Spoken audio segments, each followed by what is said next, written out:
They discovered it etched into a rock face within the Arizona desert, a timeline of existence itself scratched into stone by hands that never inscribed a solitary word in any language you would recognize. 9 symbols, 9 portents, a design for the termination of one era and the dawn of another. The Hopi elders safeguarded that stone for centuries. They transmitted its significance in hushed tones around campfires, declining to sell it, declining to publish it, declining to hand it over to the historians who persistently came knocking at their door. And when a handful of outsiders eventually sat down and paid attention, they came to a realization that should have been deemed impossible. The symbols were materializing in sequence, one following another. Today, 4 of them have already transpired, and the 5th, the ultimate one, is the omen that no one dares to articulate. But this is where the narrative ceases to be folklore and begins to morph into a dilemma. Because the Hopi are not the sole people who preserved a memory of a world. I need to pause for a moment because what I've just depicted, that is merely a single instance from a considerably broader trend. There are 35 verified cases in a compilation I have assembled. Various cities, different decades, diverse forms of evidence, every single one adheres to the same progression. Discovered, documented, acquired, vanished. I couldn't incorporate all of it into a single video. It is located in the pinned comment below. Locate it before we proceed. Our historical text adamantly insists it never existed. Across the ocean on antiquated charts drawn by monarchs and cartographers, there existed a designation for a vanished dominion that extended from the periphery of Europe to the distant reaches of Asia. They termed it Tartaria. It surfaces in atlas after atlas, printed in ink, vended in bookshops, displayed on the walls of institutions of higher learning, and then sometime within the last 2 centuries it disappeared. Not subjugated, not rechristened, but obliterated, as if someone retraced their steps through the archives and silently shut a door. And it is not solely the name that has vanished. Examine the tangible evidence more closely, and the queries accumulate faster than anyone can address them. Across the entire planet, there exist edifices that seem to be situated with their ground floors interred, windows immersed halfway beneath street level, ornate entryways opening into soil, as though a surge of muck swept over the whole globe simultaneously, and everyone merely constructed atop it and carried on. The revisionists label it the mud flood. Then there are the great conflagrations that ravaged city after city within the same confined time frame of history, conveniently clearing away the most ancient and magnificent structures just before the modern epoch was proclaimed to have commenced. And the most peculiar detail of all, the enormous, awe-inspiring pavilions of the world's fairs, structures the magnitude of small municipalities, embellished with intricacies no transient construction would ever warrant, erected in a matter of months, and subsequently dismantled and disavowed, as if they were stage props left over from a civilization that had to be deconstructed before an excessive number of individuals began questioning how it was genuinely constructed. Historians possess explanations for each of these, of course. The building subsided because of drainage. The fires were mishaps. The fairs were merely displays of ambition. And considered individually, each explanation is plausible enough. But arrange them all within the same few decades, and a configuration starts to push against the barriers, a pattern the Hopi would have identified instantaneously. The conclusion of one world and the covering over of another, because regardless of what truly transpired, the final result is not in contention. A grander, more ancient narrative was shut down. A simpler one was inaugurated in its stead, and an entire generation with no recollection of the preceding world was nurtured within the new account and instructed that it was the sole version that had ever existed. So today, we are going to examine 5 Hopi predictions for the year 2026 that mainstream historians genuinely cannot rationalize away. We are going to juxtapose them against the account of a civilization that was expunged from the records. And by the time we reach the 3rd one, the one that has already occurred, you are going to have a very unsettling question lingering in the recesses of your mind. What if these are not 2 separate enigmas at all? What if they are the same caution conveyed twice by 2 peoples who were never destined to encounter each other? Let's return to the outset. Long before Arizona had a designation, The Hopi recounted a legend about the worlds that preceded this one. Not one world, not two, three prior worlds, each one constructed by human hands. Each one elevated to a pinnacle of prosperity and knowledge that we would deem unattainable today, and each one annihilated, not by mishap, but by disproportion. The elders asserted that every time a world grows affluent, it grows arrogant. And every time it grows arrogant, it neglects the covenant it made with the earth. The populace pursues gold instead of grain. They erect towers rather than dwellings. They barter tangible commodities for paper pledges. And then the rectification arrives. Fire or ice or water. The slate is cleansed, the survivors crawl out, and the entire process recommences. And pay attention to the rationale the elders provided. Because it is not what you would anticipate from an ancient spiritual narrative. They did not claim the worlds ended because the deities were wrathful, or because of transgression in the manner we typically construe it. They stated the worlds ended because of a system of avarice, because a minority learned to accumulate what belonged to all, and cloaked that hoarding as advancement, and persuaded the rest to barter away their autonomy for the guarantee of more.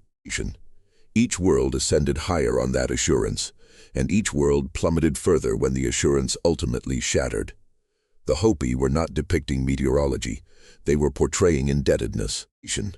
They were portraying the precise instant when a society decides that the semblance of prosperity matters more than its substance, and tacitly signs its own termination. Now retain that thought, because that is not a theological concept. That is an economic one. The Hopi were depicting a sequence of boom, corruption, and collapse thousands of years before anyone printed a dollar bill, and that cycle is precisely the thing our missing empire was supposed to substantiate. Examine the antiquated illustrations of Tartaria, and you notice something peculiar immediately. The structures do not align with the narrative we were fed about the past. We are instructed that a few centuries ago, most of the world lived in squalor, destitution, and obscurity. That grand architecture belonged only to a handful of monarchs. But the evidence reveals enormous stone edifices. Cathedrals with acoustics no contemporary engineer can replicate affordably. Star forts shaped with a precision that had no military rationale for existing.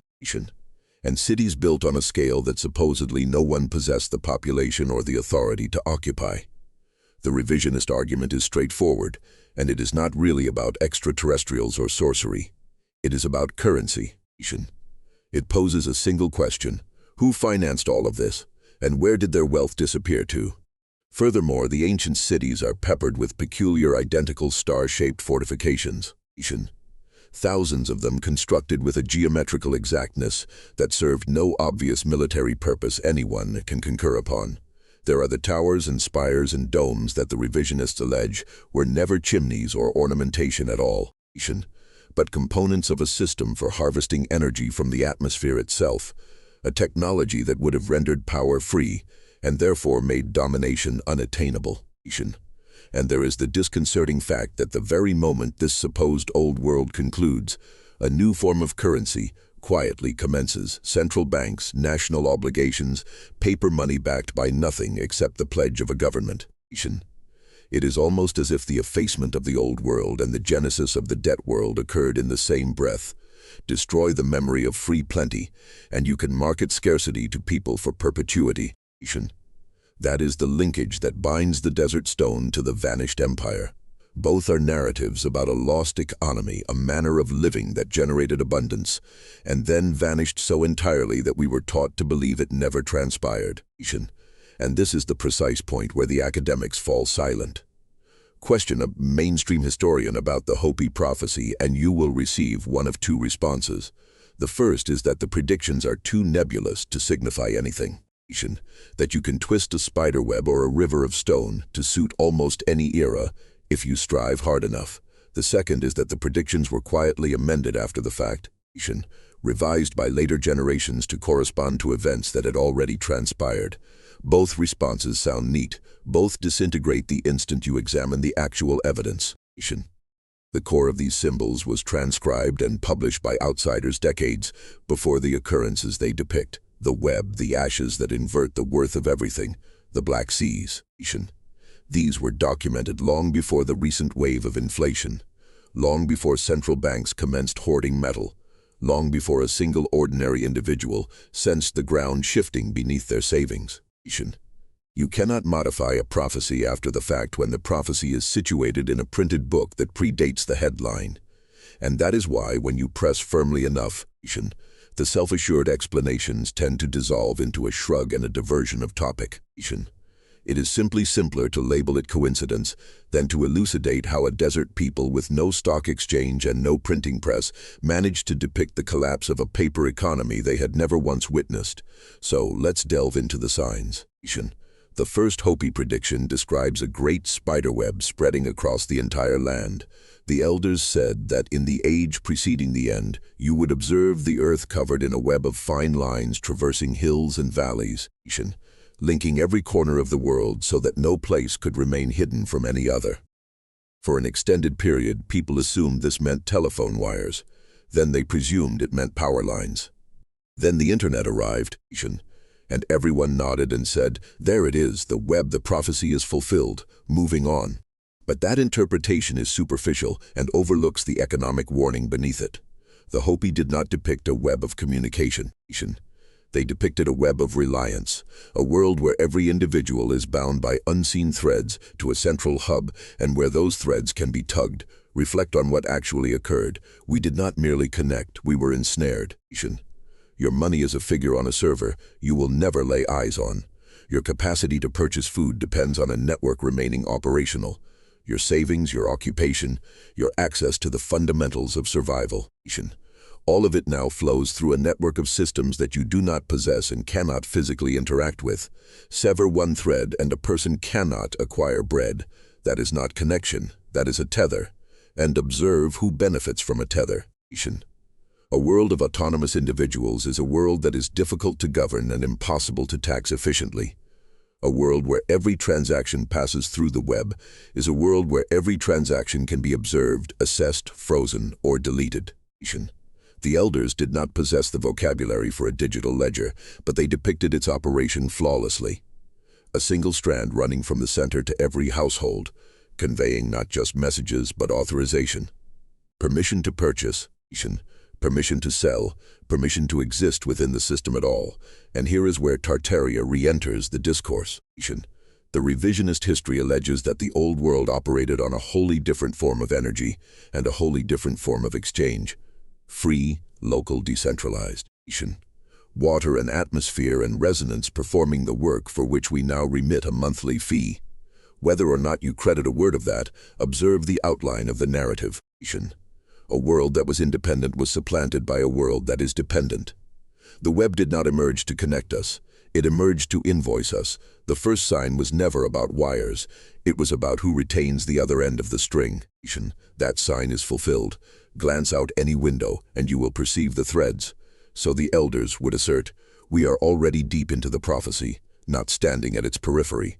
The second prediction is stranger, and it is the one historians detest the most because it is unusually precise. The Hopi spoke of rivers of stone that would course across the land, and of a time when you would be able to traverse the sky and speak into the air and be heard across the globe. The rivers of stone are straightforward. Those are the roadways. The endless gray highways poured over terrain that once nurtured crops. But listen to the latter half of that sign, because it is not about travel. It is about erasure. The prophecy cautions that when the rivers of stone manifest, it will signify that the ancient pathways have been paved over and forgotten. The trails your forebears walked, the places they congregated, the knowledge tied to the land itself, all of it interred beneath something flat and gray and uniform from one horizon to the next. And this is precisely the accusation at the heart of the revisionist economic story. The assertion is that within a single swath of history, an entire method of building, an entire method of trading, an entire method of living was leveled and repaved. Ancient cities were relabeled as modern. Structures that required centuries to erect were suddenly attributed to a handful of years and a few hundred laborers. The past was not recollected. It was resurfaced like a roadway, so that the substance underneath could never be excavated again. Pose yourself an honest question. When a civilization becomes prosperous enough to construct monuments that endure 1,000 years, Where does that wealth go when the civilization concludes? It does not evaporate, gold does not incinerate, land does not disappear. Someone inherited it. Someone authored the new history.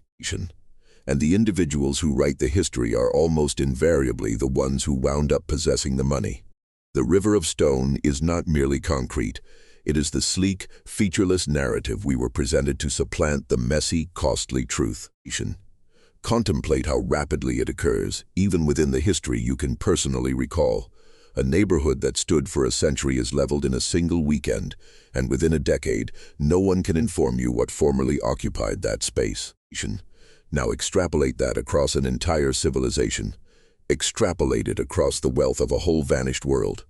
Before I proceed further, that document in the pinned comment. If you have not located it yet, go there now. Because everything I address in these videos is one fragment of a pattern that only becomes discernible when you observe all 35 cases collectively. The document reveals the complete pattern.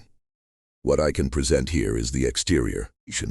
What lies beneath is everything underneath it. Pinned comment, now then return. The river of stone is not only the highway, it is the erasure of memory itself. The deliberate forfeiture of the knowledge of how the old abundance was constructed, so that the people residing atop it never think to inquire where it went or how to replicate it. That sign too has materialized. The roadways are here. The old world is entombed beneath them. 2 signs fulfilled, and now we reach the third, the one that has already transpired.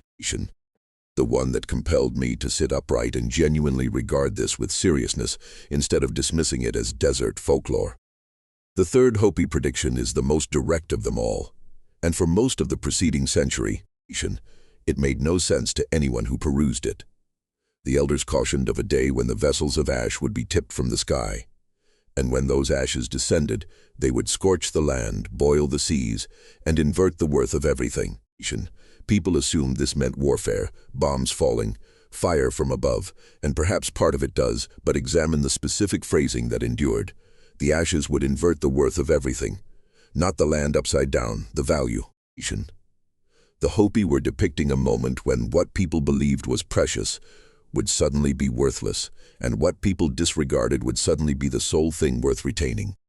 They were depicting a financial reset. A day when the paper in your pocket loses its significance overnight, when the digits on the screen cease to safeguard you, when the systems that everyone trusted to preserve value simply cease to do so. Now reflect on the last couple of years. Reflect on what you have observed happening and what you have experienced in your own existence. The quiet panic when prices climbed and never receded, the banks that wavered and were rescued only at the final moment, the steady, deliberate movement by nation after nation away from the currency that dominated the world for generations, acquiring hard metal instead, stockpiling gold in vaults as if they were bracing for something. Central banks purchased more gold in this recent stretch than at almost any point in living memory. Pose the question to yourself, why?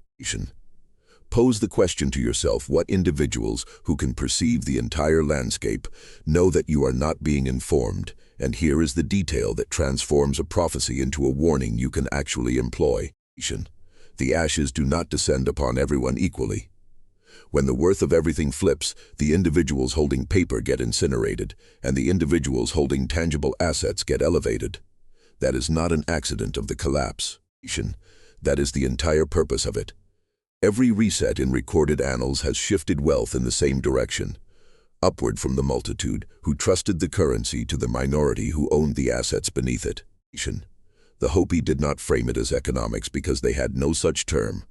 They framed it as balance and imbalance, as the land reclaiming what was extracted from it, but the mechanism is identical. A world that trades real value for paper promises will sooner or later watch those promises turn to ash, and those who foresaw it coming will be positioned on solid ground while everyone else is suffocating in the smoke. The worth of everything is inverting, not in a cinematic production, not in a prophetic scroll. In your grocery receipt, in your rental payment, in the reality that the money you saved purchases less every single month. While the assets of the exceedingly wealthy ascend into the heavens, the vessel of ash did not descend as a bomb. It descended as inflation, as debt, as a slow incineration of faith in the entire framework of fiat currency. and the chronology aligns with the year the Hopi calendar was consistently oriented toward. This is the Tartaria connection in its most unadulterated form, because the entire revisionist economic argument is that this has occurred before, that a functioning, abundant, decentralized economy was deliberately collapsed and supplanted with a system of centralized control and paper indebtedness. That the Great Reset is not a novel concept. It is an ancient instrument employed repeatedly, every time the elite need to wipe the board and deal themselves a fresh hand while everyone else commences from zero. The Hopi termed it the tipping of the ashes. The revisionists term it the reset. They are describing the same apparatus, and it is just operated. That is the aspect that should deprive you of sleep. Not a prediction about the future, but a description of the present. The third sign is not approaching. The third sign is the news. Take a breath, because it intensifies from here. The fourth prediction shifts from the land to the water. The Hopi said that near the conclusion, the seas would turn black, and the creatures of the ocean would perish, and this darkness on the water would be a signal that the equilibrium was nearly exhausted. For a long time, this was interpreted as pollution, oil spills, the visible contamination of the oceans, and there is truth in that interpretation. But the deeper significance follows the same pattern as every sign before it. It is not truly about the water. It is about the deluge of something dark and concealed that submerges the real world. Follow the currency one more time. The oceans in the prophecy are the oceans of value that move beneath the surface of daily existence. The hidden rivers of wealth that circulate among the powerful, invisible to the people residing atop them. In our age, the seas of black are the oceans of debt, the trillions upon trillions of commitments piled atop an economy that produces a fraction of what it owes. It is the dark money that traverses channels no ordinary person can see or touch. It is the derivative markets, the shadow banking, the vast tide of paper claims floating over a shrinking pool of genuine assets. When that sea turns black, the elders cautioned, the creatures within it die. The modest savers, the ordinary laborers, the individuals who trusted that the water beneath them was solid ground. And this again is the precise shape of the Tartaria collapse story. A world of real, tangible, produced wealth supplanted by a world of abstract claims. Real gold exchanged for paper receipts for gold. Real land exchanged for deeds and mortgages and leases. Real value submerged beneath an ocean of pledges that everyone knows, somewhere deep down, can never all be fulfilled. The sea of black is not oil. It is the flood of unpayable debt that every empire pours over its populace right before the rectification arrives. Is that sign present here? Examine the total debt of the world and determine for yourself. The ocean has never been darker. The fourth sign is not a distant warning. It is the water we are already immersed in. And consider how invisible it is until the moment it is not. A person can live their entire existence on the surface of that black ocean and never once perceive its depth. Never know how much debt is stacked beneath their feet. Never suspect that the ground they call solid is truly just the crest of a wave. That is what renders the fourth sign so cruel. It does not announce itself. It simply ascends quietly year after year until the day the tide finally recedes. And everyone discovers at the very same instant how little was ever truly there. Which brings us finally to the fifth, the last sign, the one the elders spoke about the least because it was the one they dreaded the most. The fifth Hopi prediction describes a dwelling place in the heavens that will plummet to the earth with a great crash, appearing as a blue star. When this blue star appears, the elders said, the rituals of the old world will conclude, and the great purification will commence. The fourth world, our world, the one we are occupying right now, will close. And the fifth world, whatever it is, will open in its place. Now, the New Age crowd loves to interpret this as a comet, or a planet, or some celestial object, and perhaps there is something to that, but strip away the mysticism and examine the economic skeleton underneath. The same skeleton that has been concealed within every single sign, a dwelling place in the heavens that descends to earth. What resides up in the heavens, untouchable above ordinary people in our world? The wealth does. The value does. The entire financial system floats above us like a structure in the sky, upheld by nothing but conviction, and every one of us lives beneath it, hoping it never collapses. The fifth sign is the day it collapses. The The day the structure in the sky, the whole floating edifice of paper value and digital currency and borrowed time, finally crashes to the ground with a thunderous impact. And the elders were explicit about what follows. Not the conclusion of the world, the conclusion of a world. A purification, a reset back to real things, land, water, skill, trust between neighbors. The things that possessed value in the lost world, before the web and the rivers of stone, and the ashes and the black seas entombed them. And observe that the elders never guaranteed the fifth world would be worse, only that it would be honest. A world stripped back to what is genuine, where a thing is worth what it is worth, and not a penny of borrowed belief more. That is a terrifying prospect for anyone whose entire fortune floats in the sky, and it is a strangely hopeful one for anyone standing on the ground. The crash the Hopi depicted is not the demise of everything. It is the termination of the delusion that paper was ever equivalent to wealth. This is the moment where the Hopi and the ghost of Tartaria finally articulate the same sentence. Both of them are informing you that a great and abundant world already fell once. Both of them are informing you that the fall was not natural, that it was a correction, an erasure, a reset engineered by the imbalance of a civilization that pursued paper over substance. And both of them are informing you that it transpires in cycles, and that the cycle is concluding again, and that we are not at the commencement of the story.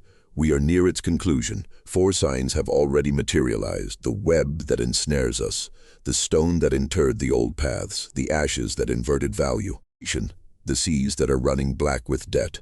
Only the fifth remains, only the crash from the heavens. And if the first 4 arrived precisely as the elders depicted, in order, on schedule, then the honest question is not whether the fifth is real. The honest question is how close we are standing to it right now. So what do we do with all of this? What is the purpose of a warning if it merely informs you that something is falling? Here is the part the historians omit because it does not fit in a footnote. The Hopi never recounted this story to terrify people. They recounted it to equip them. Every version of the prophecy concludes the same way, with a choice. When the fifth world opens, the elders said, the people who endure it will not be the wealthiest or the most powerful. They will be the ones who remembered how to exist in the real world, the ones who kept their hands in the soil, who knew their neighbors, who held something of actual value instead of a figure on a display. The prophecy is not a countdown to catastrophe. It is a set of instructions for what to cling to when the paper ignites. And that is the same lesson interred beneath the ruins of the empire we were instructed to forget. Whatever Tartaria truly was, real history or misread maps, the narrative it conveys is a narrative about wealth that was solid and then was supplanted by wealth that was hollow, and about a people who permitted it to occur because they trusted the story they were presented instead of the earth beneath their feet. 2 peoples, 2 continents, one warning reiterated across a chasm of thousands of miles and thousands of years. Pursue the paper and you inherit the collapse. Pursue the real and you survive the reset. So take the prophecy seriously, not as fortune-telling, but as pattern recognition across time. 2 cultures that never communicated observed the same forces and drew the same conclusion.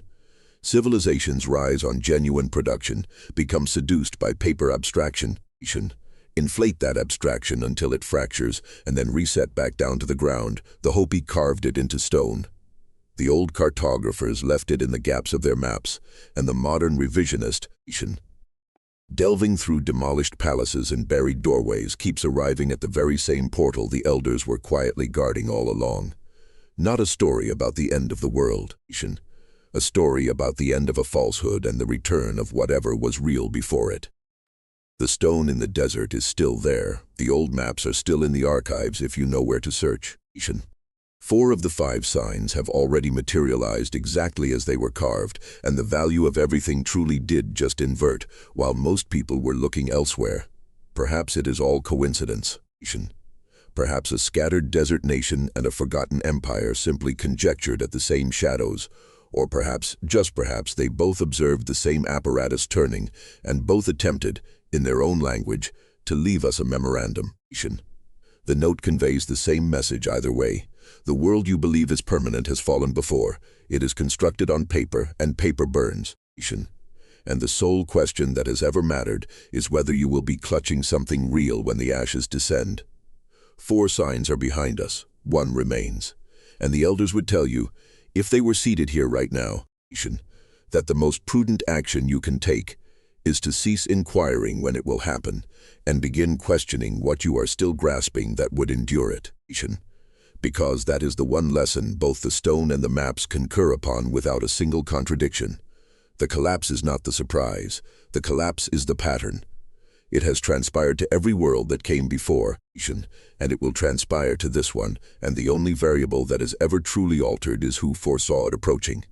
The elders foresaw it. The old cartographers intimated at it. And now you have observed 4 of the 5 signs materialize with your own eyes, within your own lifetime, within your own bank account. The 5th is the only chapter left unwritten. And whether it arrives next year or a decade from now, the preparation is exactly the same. Hold something real. Owe nothing you cannot settle. Know the people around you, and cease mistaking the digit on the screen for the wealth it merely pretends to be.